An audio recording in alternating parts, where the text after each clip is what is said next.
Midi Culture Kati Ndiaye Serigne Saliou Seck la ciy feggool Kati Ndiaye maa ngi lay nuyu. Serigne Saliou maa ngi lay fay di nuyu mbokk auditeurs yi ñuy teewlu di leen wax dal leen ak jàmm ci Midi Culture. mi ngi noonu kon Midi Culture xibaar yi cosaan ak aada lay doon fii nii ci rajo King FM waaye tamit faaw ñu lañ bëtal leen xibaar yi mënul ñàkk ngir yegge ko auditeurs yi safoo di déglu 99.4 kat yi dañ koy tàmbalee kon ak li nga xam si moo di grève bi ndongo yi doon amal ca daara ju kawe jële di Université Cheikh Anta Diop bu Ndakaaru. ñoom nag wàcc nañ ci tali bi mer ba fut ba tax na nag ñu daal di amalom arp grève nag waaye nag li ni mel daal di nay nag indil ay jafe-jafe askanu Sénégal lu ci mel ni nag woto yi nga xamante ni dañoo bloqué woon ca foofe waaye itam marchand ambulant yi nga xamante ni nekk ca wutu université ba amoon nañ ci ay jafe-jafe Ndeye Mati Dieng nag dem na seeti leen ngir rek tàllal leen sunu micro.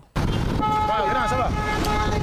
bon 2500 rek. ndongo daara yi nekkee ca université Cheikh Anta Diop faral di grève saay suñu amee lu leen naqari loolee waral ba ñuy jaay ci booru miiru daara ju kawe ja di dund ñoom it fitna heure bu étudiant yi di jàmmaarloo ak takk der yi soxna si jaaykatu ndékki la di ñu xamal li muy daj saay su lu ni mel amee. si dañ ci am yàqu-yàqu moom ndax dootuñ mën a jaay suñu lépp ay arrêté. police yi bëgg nañu ñëw lu yàgg mais am ñu woon yoon bu ñu jaar mais après bu ñu amee yoon bi ñu ñëwee après ñun tamit dañu daw wóorul moom ndax bu grève amee suñu lépp ay yàqu suñu liggéey suñu lépp ay yàqu suñu bagage yëpp ay yàqu. Mouhamed di woon étudiant ca fac droit di ñu xamal ni muy def ba mucc si. fii moom grève bi day jekk saa rek takkar naa si quoi commencé gars yi génn seen xeer yeex yooyu commencé taal pono bi gars yi suñuy génn nii suñu leen séenee rek dañuy dindi suñuy bagage xam nga dem denc ko bu paree après ñu indiwaat quoi en général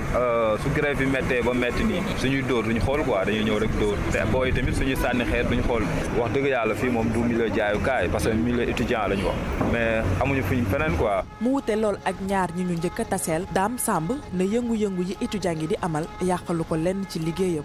non ñun moom grève buy am duñ ko yëg quoi bu commencé ne lañ ko door a xam parfois dinañu gêner mais nag parfois aussi duñu teree ñu nekk di liggéey parce que ñun moom étudiants yi toujours même bu ñu grève ñoom it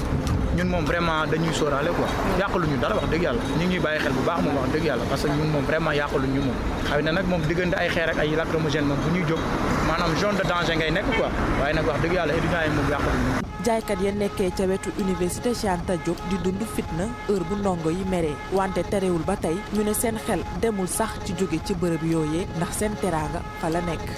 di ko jaajëfal bu baax a baax moom Ndeye Mati Dieng doon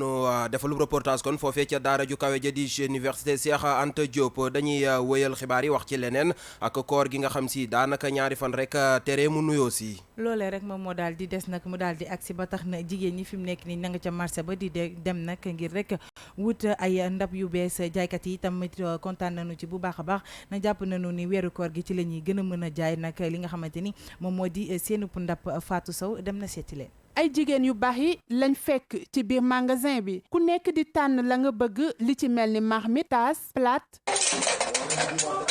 lépp di ay xeetu bagage yuñ fa exposé biir magasin ba xumbul lool. soxna May fa lañ ko fekk mu ñuy xamal lu tax muy coppi ay ndabam buy dëgmal weeru koor gi. weeru koor dafa nekk weer bu nga xamante ne weer bu sell la weer boo xamante lépp loo ciy dugg ak lépp loo ciy def dafa war a nekk lu sell moo waral jigéen ñi surtout man mi nga xamante ne seet bu bees laa daa laaj ma waajalaat sama bopp bu baax lépp lu nga xamante ne waruloo nag weeru koor rek moo xam ay tâche la moo xam ay salature moo xam ay lépp daal lu baax ci weeru koor. Aïcha itam ab client la mu ñuy xamal ni bégal ñi nekk ci kër yi moo waxal ñuy coppi seeni ndab. weeru koor bi xam nga bu ñëwee moom dangaa war a changer lépp changer waat vaisselle yi tuuti ndax pour bégal ñi nekk ci kër gi tamit ci la bokk. Xaadim Ndooy di ab jaaykatu vaisselle di ñu xamal ni weeru koor gi ci la ñuy gën a jaay te client yi ci la ñuy gën a ñëw. sant yàlla alhamdulilah weeru koor gi moom defe naa ne ñun moom la ñu gën a jaay quoi parce que vaisselle nit ñi dañ koy soxla utiliser quoi ñiy jaay waat ñi niy jënd fii dem fu ne nekk ay Kolda fu ne lañu dem di yóbbu di ko jaay di ñëw di jënd fii di ko jaay di quoi waaw ñun vraiment ñu jaay en gros jaay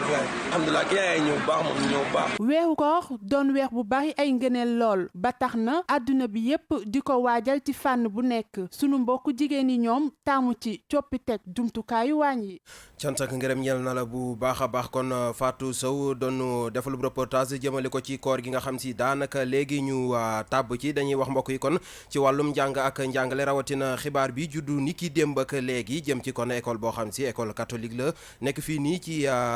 Ndakaaru rawatina ci Jeanne d'Arc foofee nag liñ fa daal di nemmeeku rek moo di ay gone yoo xam si dañuy muuru coow tamit tàmbali ta juddu taxit kon ñu daal di ci am ci jokko bi bu mu jokko bi kon ak Cheikh Mbow bu COSYDEP sëñ Cheikh maa ngi lay nuyu. ñoo ngi leen di ziar sëñ Saliou. sëñ Cheikh kon daanaka ñoo ko déggandoo xibaar bi nga xam si tàmbali na jur coow naam ni tamit bëri na ay doomu aadama yu nekk fii nii ñoo xam si xamuñu na mu demee dëgg-dëgg ndem laaj liñ bëggoon rek leeral moo di ndax ñoom li ñu njort ni moo ci am yoon may na leen ko mu di tere muuraay ci seen biir l'école ba. waaw déjà xibaar bi amoon na fi en 2011 fàttali. léegi pour tontu nag ci li nga laaj mooy bu ñuy seet ndax yoon may na leen comme déet. fii mën a xool mooy li ñu tuddee constitution wu réew mi wala boog ñu dem ci loi d'orientation bi tëral mbirum jàng ak jàngale wala boog ñu dem xool ci décret 98 562 bi nga xam ne mooy wax nan lay école privée yi di fonctionner ñett këyit yëpp boo ci demee amul fenn foo xam ni wax nañ fa ni nii la xale bi war a solo pour mën a dugg ci école bi li ñuy wax daal te nga xam ne leer na nañ mooy l'école warul bedd kenn ngir gëm-gëmam warul bedd kenn ngir ethnie warul bedd kenn ndax fi mu dëkk donc amul kenn ku ñu war a bedd wante nag que xale bi dafay war a muuru moo tax ñu war koo bedd ci l'école bi loolu day yoon da koy yoon àndu ci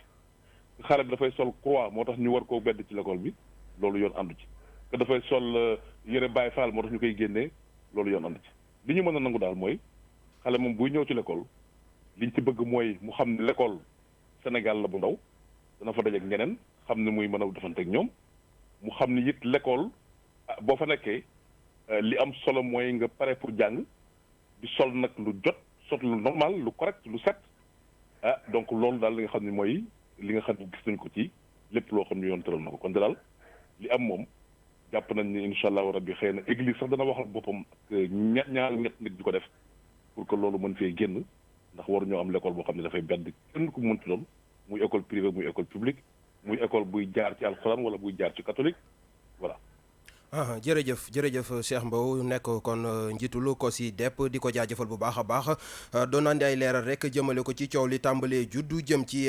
école privée catholique Jeanne d'Arc bu nekk kon fii nii ci diwaanu Dakar ak wàllum muuraay dañuy wax ci leneen rawatina ba cëggu ko tey jii di ñetti fan ci weeru mai ñu jaglele ko taskatu xibaar yi kon ak seenub liberté. ab seenub liberté nag la ñu ko daal di jagleel ñoo ne nag ñi ko def ñoom ñoo di assemblée générale bu Nations Unies ni ki ñetti fan ci weeru mai atum 1993 nag la ñu ko daal di taxawal loolu rek ngir daal di mën a sensibiliser li nga xamante ni moom moo di liberté de la presse waaye tamit fàttali gouvernement bi li nga xamante ne loolu leen warloo ak diggante ñi nga xamante ne ñoom ñoo di taskatu xibaar yi. jëwriñ ji sàlloo lépp luy wàllum caada ak cosaan waaye tamit wàllum jokkalante bi moom it yëkkati na ay kàddu jëmale na ci ay kàddu ba tax na rek dinañ ci daal di dellu si ci suñu yeneen xibaar. mi ngi noonu tamit askanu Sénégal itam daanaka yëkkati nañ ay kàddu jëmale ko ci taskatu xibaar yi. ñoom ñooñu itam am nañ xalaat jëmale ko ci taskatu xibaar yi ba tax na itamit ñuy daal di xamle ni ñii di taskatu xibaar yi dañuy daal di jànkonteel ak ay mbir yu métti métti jëm nag ci wàllum politique bi kii di Pape Madiakhaté Sarr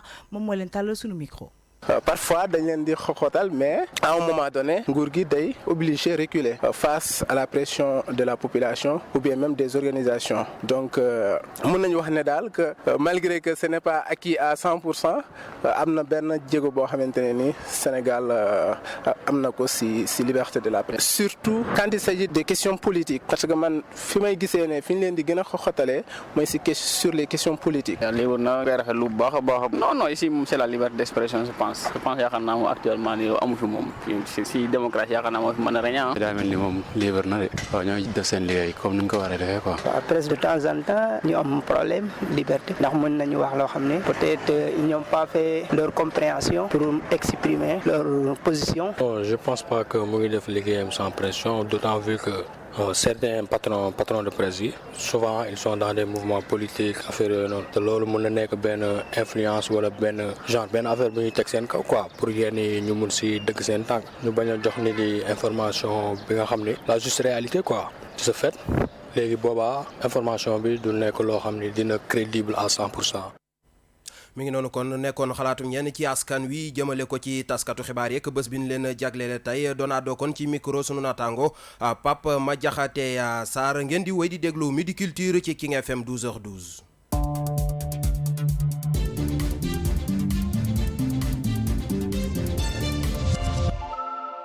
bàkk boobee kon xibaaru biti réew yi lay yëgle. dañuy daal di ko tàmbale foofule ca Bénin buñ ca jógee dem ca Pakistan jaxe Venezuela demit ca États-Unis ki ko daal di def nag moom moo di Coro Mbaar Ndiaye. ca Bénin ay jàmmarloo moo fa am ginnaaw élection yi ñu wax ni nag ñu féete ci kujje gi ñoom ñoo daal di génn ci mbedd mi ca Cotonou niki alxames gi ñoom sax daal di fa tëral seeni plan ngir rek daal di mën a jàmmarloo ak wëy takk der yi bu ñu sukkandikoo ci kenn koo xamante ni moom mi teewe na ko yëf yi sax mu ngi amee fi nga xamante ne fala ka fa nekkoon président di Yayi Boni daal di nekk fi mu toll nii nag tembe ñi nga xamante ni ñoom ñoo di wëy takk der yi daal di ci dugal sax seen loxo yëf yi mi ngi amee ca koñ bu ñu naan Kajewun nekk doon fi nga xamante ni fa la ka jiite woon réew mi daal di dëkk waa RFI sax wax ni fi mu toll ni tembe ñaari nit ñàkk nañ ci seen bakkan ñi di woy takk der yi sax yóbbu nañ leen ci ay gox yoo xamante ni jàpp nañ ni fa la yëf yi gën a lëmbe ñu dem ca Pakistan ga nga xamante ne ab journaliste bu tudd Amit Mir moom mii boo moywul ca kaso bi lay deewee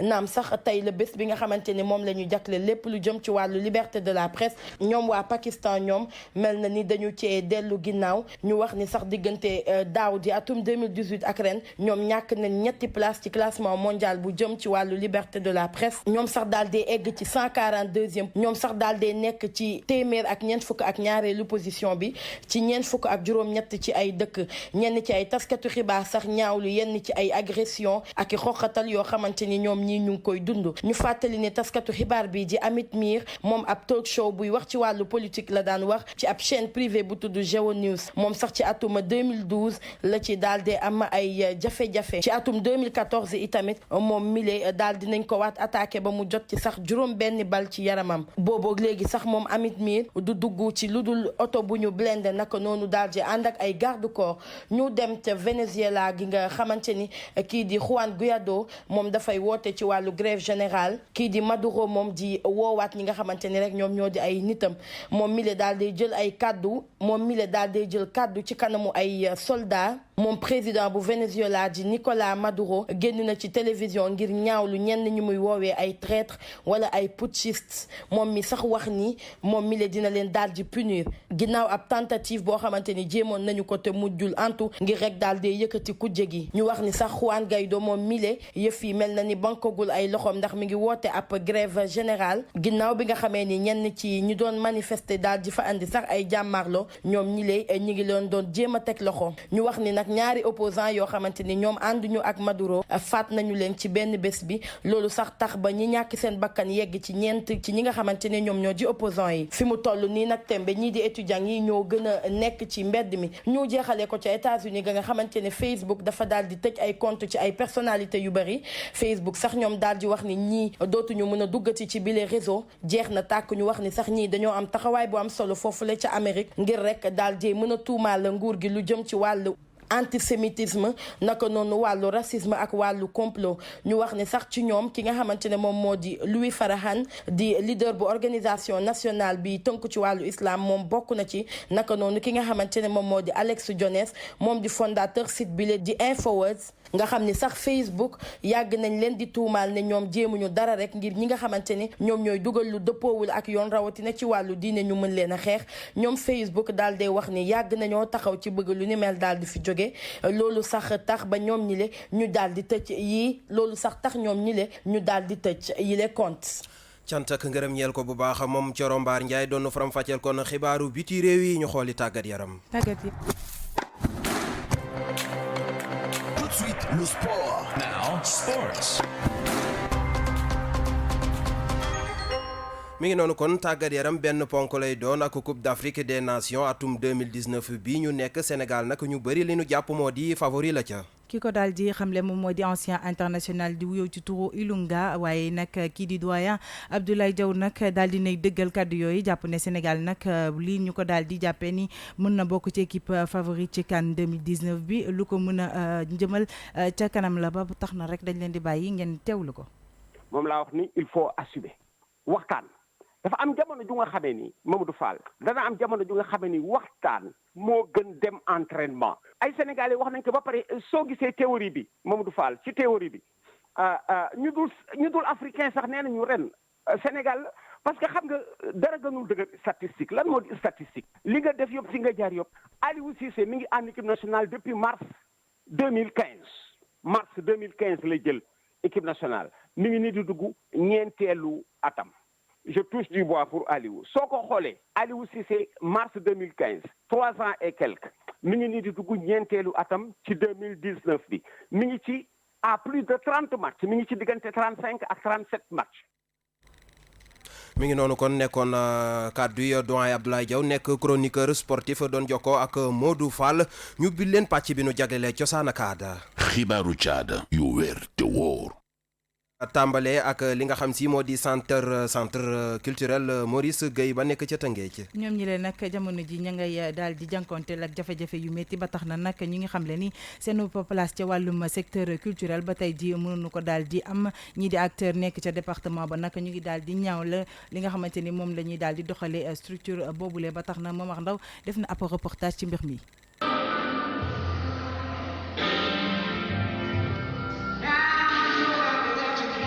jafe-jafe yi centre culturel yi jànkonteel bis bu ne muy gën di yokk professeur Daouda Ndiaye xelam màcc ci wàllu wi. képp kuy yëngu fenn foo mënti yëngu ñi yëngu ci wàllu culture dañu war am ay makkaan mi mooy fii la ñuy daje di nasaka nocci ngir mën a xam lan la ñu war a yokk wala leneen lu ñu war a yokk taxaw seetlu évaluation war nañ ko mën a def bu ñu toogee ci bërëb bu mel nii ndax bërëb bi c'est un microcosme sénégalais. c'est-à-dire que mën nañu natt ci li ñu war a def li des ci réew mi ci tàmbali ci fii. saafara si nag bokk na si ñu teg ay protection sociale ci centre yi si réew mi yépp. mais ci nuñ ko mën a saafara mooy ñu teg une protection sociale à destination des artistes parce que artistes yi ci centre yépp ñu teg une protection sociale parce que lenn am na. mooy jafe-jafe ci jafe-jafe mën na doon un stimuli mën nga nekk ci jafe-jafe mu stimuler la créativité mën nañu nekk aussi ci abandon mën nañu nekk ci jafe-jafe mu inhiber artiste bi kon nit ñi war nañ leen teg dans des conditions ndax aussi centre bi ci la gone yi di meññee c'est-à-dire les génies en herbe de la culture africaine fii lañ mën a créer benn vivier on a besoin de la culture on a besoin de démultiplier ces centres yëpp bu leen jàppalee dinañu mën a gën a am doole génne parce que il faut préparer il faut un relais de génération. Moussa Samb kenn ci acteurs yi ñu taseel lii la ñu dénk. ñii ndax jar nañ jàppale wala ñii ndax jaruñu jàppale il faut que gars yi di yebal ay nit ñoo xam ne tey jii nooy saytu loolu du question ne da nga ñëw rek toog sa ministère wala toog sa bureau rek tey jii nii naan culture du loolu te nit nga fi doon gis centre bi lu dul jeex sax ngoon na nga daan gis gars yi ngi dem rek. kon tey jot na ñu soxali centre culturel yi ci réew mi ndax acteurs yi mën see gis seen bopp. di ko jaajëfal bu baax a baax moom Momar Ndaw dañuy wéyal ba tey wax ci culture di cosaan ak aada bi lay yoon sax ci wàllum cinéma la ñuy wax ndax nag fii nii ci capitalu Sénégal rawatina Ndakaaru saa su nekk dañuy gis ñu fi ubbi ay salle de cinéma taxit kon ay ndaw yu bëree bëri di fa dem ngir gis seen bopp waaye bu fekkee ni moom mag ña fa nekk la ñu xamal suñu ndaw la ñu fa demaloon moo di kon lu ñu lay da leen di fàttali lu bëree bëri reportage. fii ci Sénégal ci ay jamono salle de cinéma yi bëri woon na fi ñuy dox di dox ba salle yooyee yëpp daal di tëj ku bëgg seetaan ay film ci sa ordinateur nga koy defee mbala ci sa portable fi mu nekk nag salle de cinéma yi tàmbaliwaat na ba sax askanu Sénégal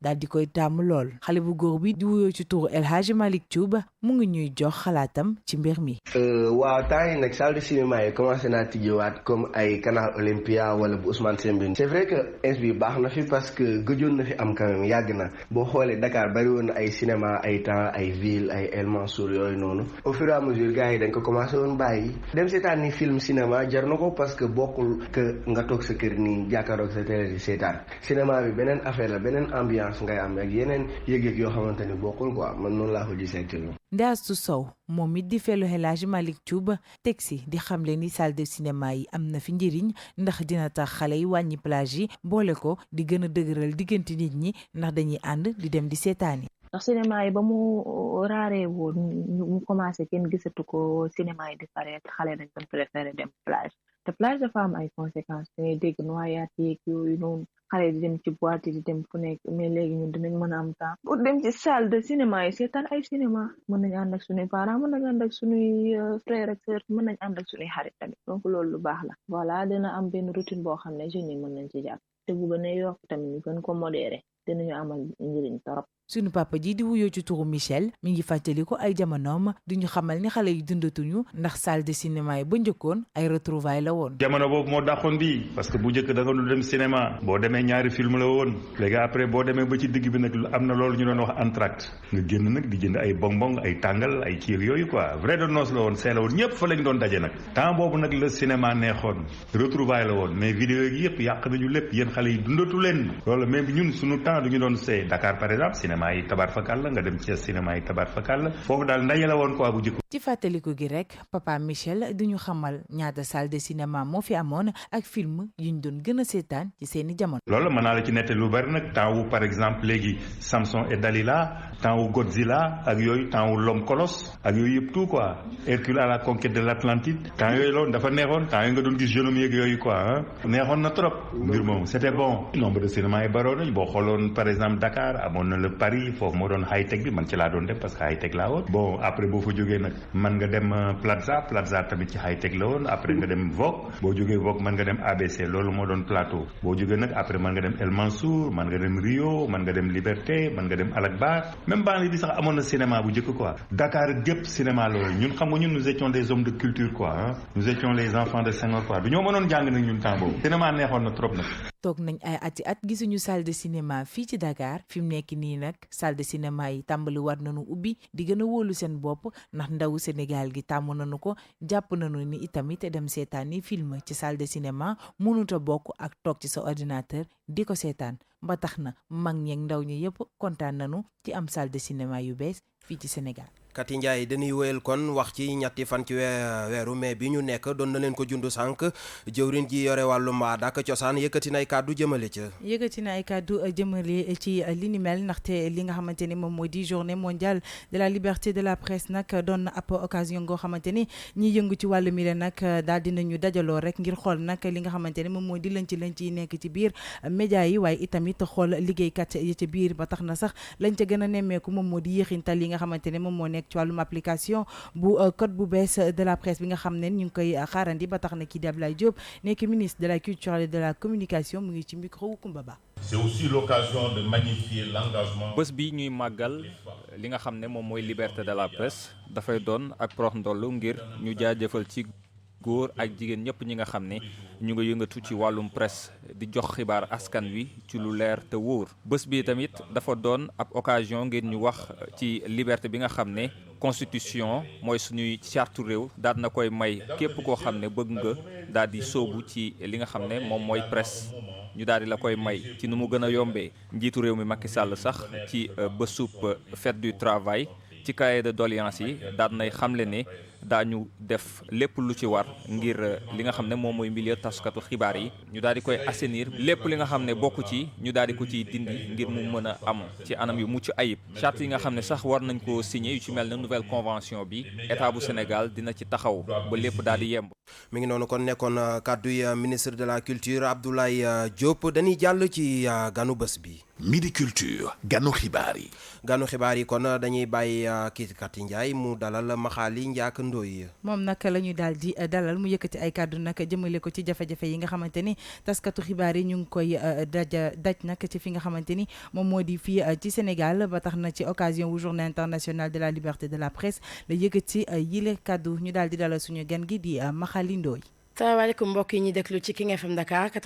99.4 tey nag ganu bés bi dañuy waxtaanee rek lu jëm ci wàllu bés bi ñu jagleel liberté de la presse ñu koy màggal niki tey ba tax na rek ñu ngi ci ànd ak ki nga xamante ni moom moo di Maxali Ndiak Ndoy tey Maxali di bés bi nga xamante ni ci la ñuy màggal lépp lu jëm ci liberté de la presse déjà lan nga ñuy wax ci boobule bés. maa ngi félicité ñi nga xam ne ñëpp ñooy tourner autour de la presse les patrons de presse mais surtout les reporters yi nga xam ne ñooy wàcc ci terrain bi dem jëli affaire yi indi ko pour information mën a am maa ngi leen di féliciter di leen jaajëfal di leen wax ne leen nekkin bi metti na mais yàlla dina def ak ay jéego ñu jógee ci loolu am presse boo xam ne nii presse bu Afrique bi yëpp Sénégal. fi mu toll nii tembe yéen lanu mooy seen xeex bi nga xamante ni jàpp ngeen ni moom moo leen gën a yitteel ngir reporter yi. li ci ëpp solo mooy seen nekkin bu xaw a metti mooy bi ñuy déposer suñu cahier de doléance ñun SYNPICS auprès du président de la République liñ ko wax ne ko presse bi boo ko gisee muy dox c'est d'abord les reporters c'est d'abord waxuñu commencé wuñu ci patron de presse parce que patron de presse bu ubbi te amoo ay reporters yoo xam ne dañu taxaw ñu former leen fi ñu leen war a former ñu mën li ñuy def di la ko defal doo ko def te ñooñu nga xam ne nii ñoo yore essence su métier mi tey ñoo nekk ci ay coono ñoo nekk ci précarité ñooy def ay stage yu dul jeex ñoo am ay salaire de misère ñoom la ñuy xëy ñu dàq leen sans droit yenn saa yi sax da ngay dàq nit mu yóbbu la tribunal gañe la nga fexe ba li nga ko war a dàmpaaye doo ko jox ñooñu seen nekkin pour mu jëm kanam dañ ne nouveau code de la presse bi nga xam ne nii Sénégal voté na ko ñu appliqué ko li tere ñu appliqué ko 7 à 8 décrets d'application la biñ ko waxee Macky Sall nee na loolu waroon na mën a gaaw te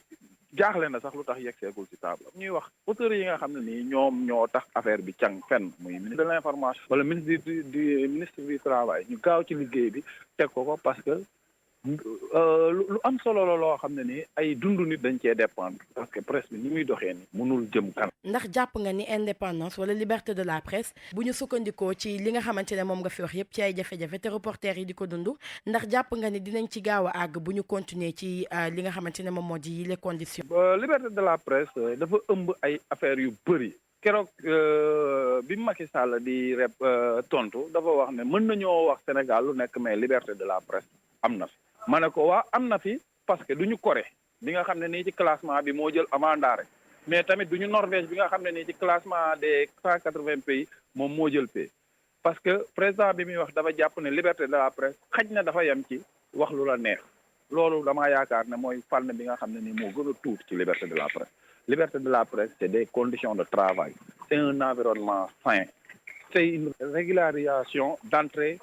à la corporation du ku mu neex rek nga xëy tey ubbi sa benn site ne journaliste nga du koy ku mu xëy nga nekk parce que mën dégg nga tuuti ci français mën ngaa bind nga ne journaliste la wax lu la neex fànn bu ndaw la. waa kay Maxali Ndiak Ndoye ñu ngi lay gërëm fàttali ni yow yaay chargé des revendications bu SYNPICS itamit nekk journaliste ci l'Observateur bokk ci groupe Futur Média gërëm nañ leen yéen tamit auditeurs yi ci teewlu bi. di la gërëm bu baax a baax yow tamit Thioro Mbari Ndiaye dañuy jeexle kon Midi Culture ak wayu Amza ak Aya Nakamura. kon mbokk yi mu mel ni foofee la ñuy yam ak yéen ci Midi Culture Kati Ndiaye. Serigne Saliou maa ngi lay jaajëfal bu baax di jaajëfal mbokk auditeurs yi ñu doon teewlu ci suba ba léegi ñu bàyyi leen rek ngeen yendoog njóogu affaire